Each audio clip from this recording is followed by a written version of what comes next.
Let's talk about how to pass the BP video interview. What's up guys, it's Mike from Job Ready English, where we give you the best tools, tips and tactics to get world-class jobs. Today we're doing another pass the interview video and we're going to be talking about the oil giant BP. In the pass the interview video we go through 5 fast facts about the company which you can use when answering the question, why would you want to work for BP? We then talk to you about the application format and what you can expect going from application through to assessment centre. We then cover the most common questions that we've come up, our research from publicly available sources in the last 6 months. And if you want to know more about anything that's featured in this video and you want more help past the BP video interview, then check out the BP Pass the Interview Pack, which contains a 60-minute interview crash course, video course from me, tools, tips, tactics, templates that you can use for your competency and motivation questions, a video interview masterclass, and also the research note that I'm going to be reading from with all the most up-to-date information about the BP video process based upon information from the last 6 months. And finally, we'll cover a few other questions today that we came across in our research and we thought were quite interesting in a rapid fire Q&A round. So without further ado, let's jump into 5 fast facts about BP. Fact number 1, BP was founded in 1908 by William Darcy. Fact number 2, BP has one sole purpose: to reimagine energy for people and our planet. Fact number 3, BP operates on 6 of the 7 global continents. Fact number 4, BP intends to invest £18 billion within the UK in renewable energy by 2030. Fact number 5, BP is working on the stigma of not talking about mental health. Their CEO stated that people often suffer in silence and BP is looking to change this. Very cool. Let's talk about the application format for BP. One of the most frustrating things that we've found from people when we talk to them, and certainly something that we've experienced ourselves, is you want to know, well, what's the process that I would have to go through? How long would it take so that I know that I can be getting on and doing other things? So the first interview with BP is done online as a video call. You'll be asked 5 to 6 questions. You're given a minute to prepare and 2 minutes to answer. You also have verbal and numerical tests, which are part of the online test process. There is a situational judgment test questionnaire, which will be completed, that's based on BP's values. And if you get through these stages of the interview process, you're invited to an assessment day where you'll complete 4 tasks with other candidates to see how you work under pressure and as part of a team. And on average, we couldn't find a timeline based upon our research. Most big companies' application processes take about 2 months. So if you're just about to fill out your application, you think, well, how long is it going to take for me to get that final offer, to get that job contract?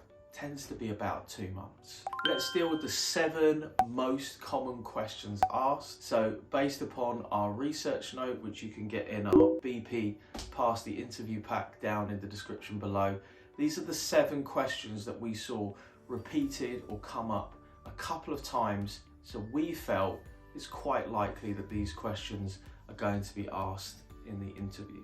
Question number 1, why BP? So you've only got 2 minutes to answer a question. This is pretty standard for video interviews, and that's roughly about 200 words. And I would say within that, you probably want to fit in 4 or 5 key facts about BP. And we've already given you 5 facts. It's pretty easy to go and find these facts out. We actually give you a list, which is in our Pass the Interview Pack, for 7 different places to go and find facts about the company, which is quite easy, but it could be their About Us page, their history, their awards, their news. You could read their annual report or just Google about some recent news. Something that has come up again that I went through with a client recently, we generally want to steer clear of negative news. BP, of course, was part of the Deepwater Horizon incident that happened in the US, and I can remember at the time having a client who was interviewing for them, and he said, "Do you think I should talk about Deepwater Horizon?" I said, "Well, you know, do your friends talk about your horrible breakup that you've just had recently?" Then no, it's probably not a good idea, right? No one likes to be reminded about something that was bad or negative. And I think it's the same for somebody who's working for that company, because probably their friends and their family have spoken to them about it, so they kind of want to avoid the subject. Question 2, why did you apply for this role? So think about this question in 2 parts. The first part would be really just explaining what you're going to do. So if you're going to be a deep sea welder, what does that mean? What hours would you work? Would you need to live on an oil rig 8 weeks at a time? Would you need to have particular training, qualifications? What kind of temperament would you need to have? What people would you speak to? And the second part is why you're good for the job. Well, I already have 7 years experience. I've got all of my qualifications. I've got my own gear. I'm single, I'm ready to go. I can travel tomorrow. So the 2 parts to this question. Often I find that people get a little bit confused because someone will say to them, well, why do I have to explain what the job is? Surely they know what the job is. Well, of course they do. They're the ones advertising it, but they want to know that you understand the job, because I don't know about you, but I've certainly been guilty of applying for lots and lots of jobs, and then I get a call on the phone and someone say, "Oh, hi, it's Steve from blah, blah, blah. You applied for this job with us?" And I'll go, "Oh, hey Steve, remind me again, what job was that?" I applied for a lot of jobs. We've all been guilty, right? So by explaining what job you're applying to, they'll be like, "Oh, cool, you know what you're gonna do." Question 3, how well do you work in a team? Teamwork is so important, whether you be a graduate, a manager, a C-level executive, you're working within a large corporation. So what do we mean when we say work well in a team? Well, first of all, try to pick an example from work if you can. If not, something from your extracurricular activities or your volunteering, something like that. The reason being is that you want to give a similar experience. It's much like if you took somebody to the gym and you said, "Oh, have you been to the gym before?" And they go, "No, but I've walked up a lot of stairs." And you go, that's not really the same thing. I'm not sure how you're going to get on here today. And it's exactly the same for this. What is good teamwork? Well, it's communication, it's listening, it's being a part of, it's doing more than is required, it's helping to resolve conflict, it's making sure that your part of the job is done, and also pushing the team forward to the result and making sure that people are motivated. Question 4, why do you want to work in the energy industry? This is so important for really specific niche industries. The oil and gas industry is quite big in Scotland, not so big generally in England, Wales or Northern Ireland. So something you really want to think about is, if you already have an idea why, awesome. If you don't, go and read some industry news. Go and find out about what's going on in that industry right now and why you feel like it's something you're compelled to do. Maybe you want to deliver a better future for your kids. Maybe you just are really excited by the fact that you're working on big problems to help millions of homes, have power.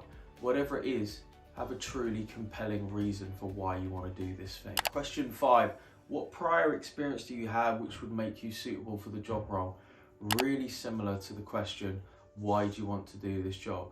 Now just remember, with skills, so you might be sitting there thinking, well, I've never worked in oil and gas, or we get this a lot with banking and professional services, but can you demonstrate the same skills? Maybe that's that attention to detail, that numeracy, that working with a particular software or set of constraints. Maybe you've done something at university which is similar to the work that you're going to do. Maybe you've worked in a team, but you were at a restaurant. Maybe you've led a team, but that was part of an extracurricular activity. So don't freak out. If you're not really sure, then make sure that you understand the job description. If the job description for the role isn't very good from BP, then use a website like prospects.ac.uk and look up the skills that you would need for that job and the experience that is required. Question 6, explain a time you faced a challenge in the workplace and how did you overcome this challenge? Now, challenges can come in many different forms. Maybe you're running late on a project, you've missed a deadline, you've had an argument with a colleague, you're unsure about how to proceed on something, but a challenge should be something that is reasonably substantial, and if not overcome, may have an impact on your work, on your life. It could be just that you have lots to do and you're really running behind. I know something that I personally can find quite challenging when I have lots to do and I have to be really organized with my time and what I'm doing and just lay out the steps. So these are the challenges that I had.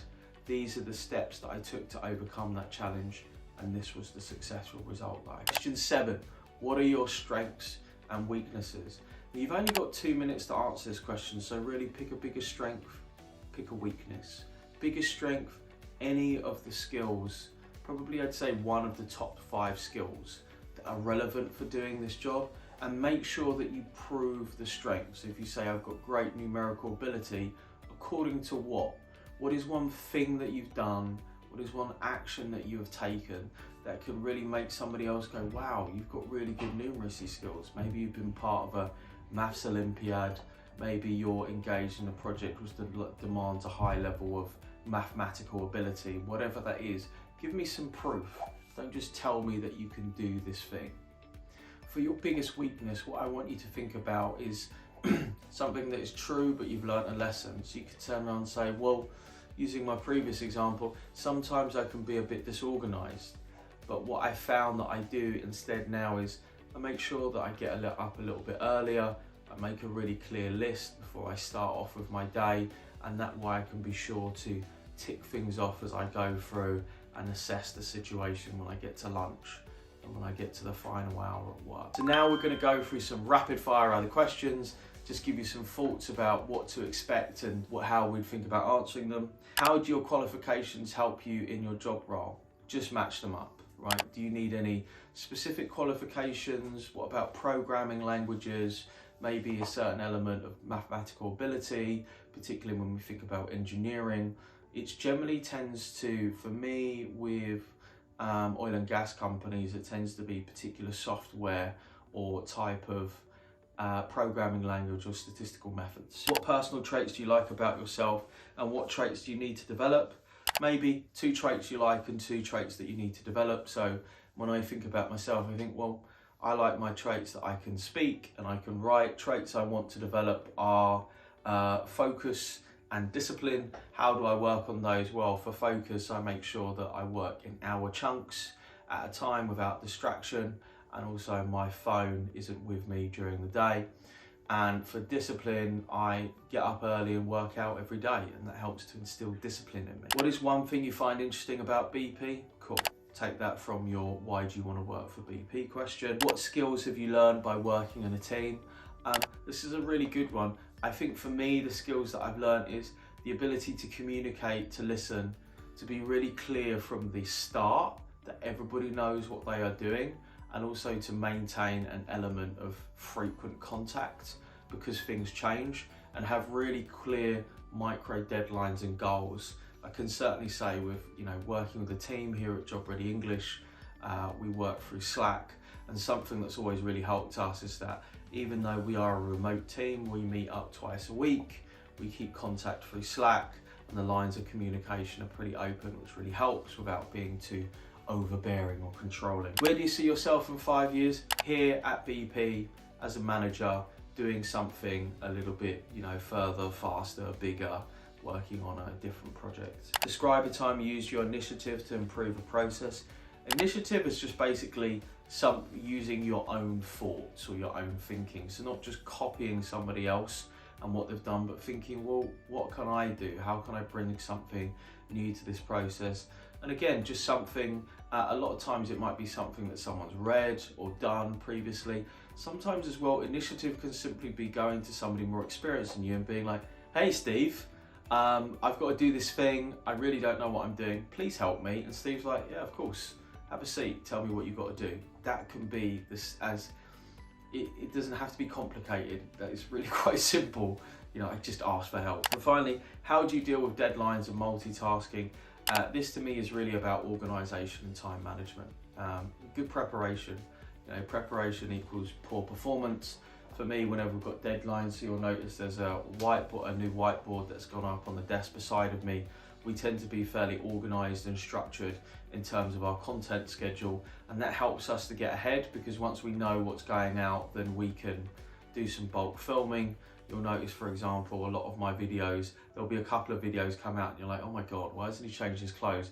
Just because I've sat there and recorded 4 videos in a row. It's just about the efficiencies of time, multitasking, deadlines. Something that's not often mentioned about deadlines and multitasking is the really important ability to say no. Something that I found really important when I've got a lot on, I tend to have to say no a lot. So I go, a lot of times it'll be my friends, or you know, if I'm dating, you know, whatever is going on, to be like, do you want to do this? Do you want to go here? Do you want to go there? And I'm like, I can't. I've got a lot on. We'll have to do it next week, or I'll have to get back to you. Part of that as well is, you know, not having my phone on me during the day. I know that if I have my phone on me, then I will just be distracted. You know, I'm going to check WhatsApp, my messages, I'm going to return my calls, I'm going to take calls and they come in. And I found that the easiest way to deal with that is just simply take my phone. When I come to work, I leave it in the car. When I get off work, I pick up my phone. Also, it makes for a more enjoyable experience, I think, when I'm connecting with my friends. Yeah, so that's all from us. Good luck with your BP video interview. Let us know how you get on. Drop us a comment down below. Please, if you haven't seen us before, subscribe to the channel. We release 3 videos a week. Like this video and do give us some feedback. We always like to know, is this helpful? Is this useful for you? How could our videos be better? Let us know what we can do to better serve you, our audience. Good luck.